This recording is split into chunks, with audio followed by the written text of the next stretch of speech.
Apa program strategis Anda untuk meningkatkan kualitas pelayanan publik yang berkeadilan? Waktu 2 menit dimulai dari sekarang. Kebetulan saya punya pengalaman 10 tahun menangani soal ini. Mengajak mereka berpartisipasi sejak awal. Satu, menghadirkan dalam setiap musrenbang kelompok perempuan, penyandang disabilitas, anak-anak, kelompok rentan yang lain termasuk orang tua. Kenapa? Agar pengambil keputusan mereka aware, mereka peduli apa yang mereka rasakan. Kesetaraan dalam perencanaan pembangunan itulah yang kita harapkan bisa merepresentasikan apa yang mereka harapkan. Sehingga fisiknya kalau bangun, mereka paham mana yang akan menggunakan, sehingga tidak ada lagi protes pada soal itu.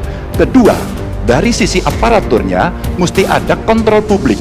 Maka kalau saya membuat pengalaman kami membuat pelapor GUP sebagai satu ruang komplain publik yang pemerintah nggak boleh baperan, pemerintah harus menerima seluruh masukan dan kritikan, inilah yang akan kita angkat menjadi government super apps, sehingga ketika itu tidak berjalan, pemerintah tertinggilah yang harus kemudian mengambil alih itu, sehingga pelayanan akan bisa jauh lebih baik, sehingga kelompok-kelompok ini harus mendapatkan afirmasi. Pak Ganjar, masih ada waktu? Cukup. Baik. Cukup, baik, terima kasih. Ya, dan kami persilakan kepada calon presiden nomor urut 1 untuk menanggapi jawaban dari calon presiden nomor urut 3. Waktu Anda 1 menit dimulai dari sekarang, Pak. Prioritaskan pada pelayanan mereka yang rentan. 1, penyandang disabilitas. 2, perempuan, terutama ibu hamil. 3, anak-anak dan lansia. Itu prioritas. Kemudian pelayanannya, buatkan pelayanan yang transparan dan terukur. Pelayanan pemerintah itu tidak ada yang baru. Semua yang dilayani pemerintah itu hal yang berulang. Jadi kalau disebut masalah itu pasti pernah terjadi sebelumnya, pasti berulang. Lalu apa yang dikerjakan? Kami buat ketika dulu di Jakarta namanya Jaki. Jaki adalah sebuah super apps yang membuat setiap pelayanan ada ukurannya. Contoh, bila lapor pohon tumbang, maka kami memberikan arahan kepada jajaran berapa jam harus beres. Ketika dikatakan ada laporan tentang peristiwa X, maka berapa waktunya harus beres. Semua ukuran pelayanan dibuat transparan. Lalu publik yang melapor tahu persis, saya lapor kapan, harus selesai kapan. Dengan begitu standarisasi akan bisa terjadi. Terima kasih. Baik.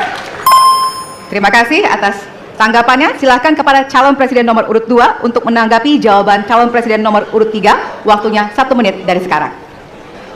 Menurut pandangan saya, kelompok rentan itu juga termasuk para petani dan nelayan.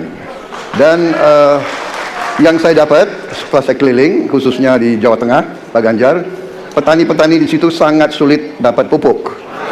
Dan mereka mengeluh dengan kartu tani yang Bapak luncurkan, ini mempersulit mereka dapat pupuk. Jadi sebetulnya mereka ingin pupuk itu pengadaannya disederhanakan.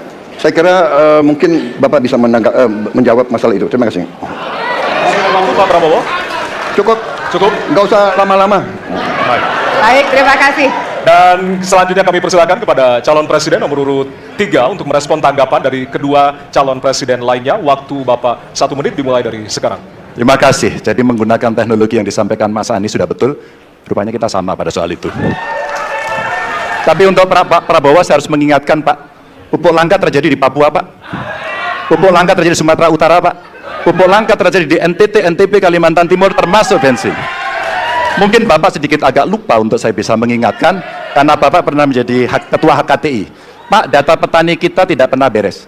Maka kalau kemudian satu data petani itu bisa kita kelola, maka distribusi pupuknya harus bisa sampai dan tepat sasaran.